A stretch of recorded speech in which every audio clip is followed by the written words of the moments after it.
امام اہل سنت مجدد دین و ملت میرے اعلیٰ حضرت سے کسی نے پوچھا تھا کہ حضرت جی بی بی نعت پڑھ سکتی ہے؟ فتاوی رضویہ کی 14ویں جلد، بی بی میلاد پڑھ سکتی ہے؟ میلاد اعلیٰ حضرت نے فرمایا اگر بی بی میلاد پڑھ رہی ہو، نعت پڑھ رہی ہو اور اس کی آواز غیر محرم کے کانوں تک جا رہی ہو، فرمایا اسے ثواب نہیں ہوگا، اسے حرام کام کرنے کا گناہ دیا جائے گا۔ بی بی کو منع ہے، وہ نعت کی آواز بھی عورت کا ہی نہیں پڑتا، دین میں تو عورت کی آواز کا بھی پڑتا ہے۔ دین میں تو عورت کی حضرت سیدہ زینب، حضرت فاطمہ کی وہ لخت جگر جو میدان کربلا میں امام حسین برابر کی شریک رہی سیدنا امام حسین کے ساتھ۔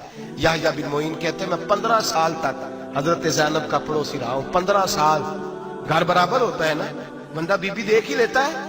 وہ بی بی کبھی پردہ ڈال کے جا رہی ہے دوائی لینے، کبھی نظر آ ہی جاتی ہے۔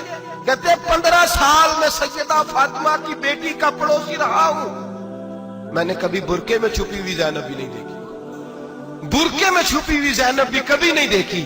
حضرت عبداللہ بن جعفر طیار جناب علی المرتضیٰ کے بھائی تھے، ان کے بیٹے کے ساتھ ان کا نکاح ہوا تھا، بیمار ہو گئی تو حضرت عبداللہ کہنے لگے زینب چل تجھے حکیم کے پاس لے جاؤں، طبیب کے پاس لے جاؤں۔ تو حضرت زینب کہنے لگی آپ جائیے میرا حال بتا کے دوائی لے آئیے۔ تو حضرت عبداللہ جعفر طیار کہنے لگے شریعت میں گنجائش ہے ڈاکٹر کے پاس جانے، حکیم کے پاس جانے کی گنجائش ہے، تو چلتی کیوں نہیں؟ تو حضرت زینب کہنے لگی شریعت میں گنجائش تو ہے پر عبداللہ میری مجبوری یہ ہے کہ میں فاطمہ کی بیٹی ہوں۔ شریعت میں گنجائش تو ہے پر میری مجبوری یہ ہے کہ میں حسین کی بہن ہوں۔ شریعت میں گنجائش ہے پر میں حسن کی بہن ہوں۔ شریعت میں بڑی گنجائش ہے پر لوگ مجھے محمد عربی کی نواسی کہتے ہیں۔ گنجائش تو ہے پر میں نہیں نہ نکل سکتی، اس لیے کہ جتنا کوئی اپنے آپ کو دین کے قریب جانتا ہے اتنا اس کے پیروں میں شریعت کی زنجیریں زیادہ ہوتی ہیں۔ تو جناب سیدنا عبداللہ کہنے لگے اگر تو پردہ کر گئی، اگر تو چلی گئی، فرمانے لگے یہ تو اللہ کی مشیت ہے، تو دوائی لا دے تاکہ میں کھا لوں، اور اگر میں چلی گئی تو میں اپنی ماں سے جا کے کہوں گی کہ اماں ساری تکلیفیں میں نے چھاتی پہ برداشت کی ہیں پر میں نے تیرے پردے پر آنچ نہیں آنے دی۔ میرے بھائی یہ اسوہ نور ہے، یہ اسوہ حسنہ ہے، یہ ہمیں سکھایا جا رہا ہے۔ میرے حبیب کریم کی بیویوں کا یہ حال تھا، بیویوں کا اپنے گھر کے آنگن میں حضرت عائشہ صدیقہ، حضرت سودا جناب حفصہ اپنے سین میں جب بیٹھتی تھی نا تو دیوار کی طرف منہ کر کے بیٹھتی تھی، دیوار کے ساتھ لگ کے دیوار کی طرف۔ بیبیاں اپنے گھر کے اندر بھی دیوار کی جانب منہ کر کے بیٹھتی تھی۔ لوگ پوچھتی، بیبیاں پوچھتی کہ اپنے گھر میں بھی دیوار کو منہ کرنے کا مطلب؟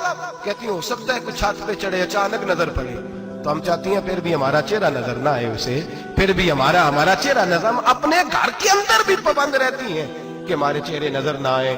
خدا را بڑے پیسے زندگی میں لوٹائے ہیں، 1000 1500 برقعے پہ بھی خرچ کرو، وہ گھر لے جاؤ، وہ اماں کو بھی دو، بہن کو بھی دو، بیوی کو بھی دو، اس کو کوئی پہن لے، اس لیے کہ جب تو حضرت فاطمہ کے طریقے کا پردہ کرے گی تو تیرے آنگن میں سیدہ زینب کی طرح کی بیٹیاں پیدا ہوں گی، وہ اس سنت پہ چلنے والی بیٹیاں تیرے آنگن میں آئیں گی۔ خدا را میرے بھائی آج یہ نیت کرو، یہ ارادہ کرو اور اپنے گھروں کو پردے کا پابند بناؤ۔ اگر ایک بیٹی پردہ دار ہو گئی تو کئی خاندان پردہ دار ہو جائیں گے، اگر ایک بیٹی پردہ دار ہو گئی تو کئی گھرانے سنوریں گے، کئی جگہ پہ نور پھیلے گا۔ اے عرش کے مالک، اے میرے محبوب کے خدا، تجھے واسطہ ہے میرے محبوب کی بیویوں کا اور تجھے صدقہ حضور کی شہزادیوں کا۔ اے اللہ اتنا کرم برسا، اتنی رحمت برسا کہ میرے وطن کی بیٹیاں اور میرے وطن کی مائیں بہنیں بچیاں یہ سمجھ جائیں کہ ہماری نجات صرف حضرت فاطمہ کے برقعے میں ہے، حضرت عائشہ کے پردے میں ہے، سیدہ خدیجہ الکبریٰ کے حجاب میں ہے۔ اللہ کرے یہ سمجھ جائے اور یہ جب بھی سجدہ کریں تجھ سے حیا ہی مانگیں، یہ تجھ سے جب بھی سجدہ کریں یہ تجھ سے اپنے لیے چادر تطہیر اور پردہ تنویر ہی مانگیں۔ اللہ کرے مجھ بے عمل کی منہ سے نکلے ہوئے لفظ کسی کے دل میں تاثیر بن کے اترے اور پھر دنیا کے اندر یہ رواج عام ہو کہ ہر کوئی پردہ کرے، ہر کوئی با پردہ ہو جائے۔ اے اللہ تو تاثیر نازل فرما، اے اللہ تو عمل کی دولت نازل فرما، اے اللہ ہماری بیٹیوں کو عزت کی چادر عطا فرما، ہمیشہ مدحت خیر الانام میں گزرے۔ دعا ہے یہ عمر درود و سلام میں گزرے۔ آخر دعا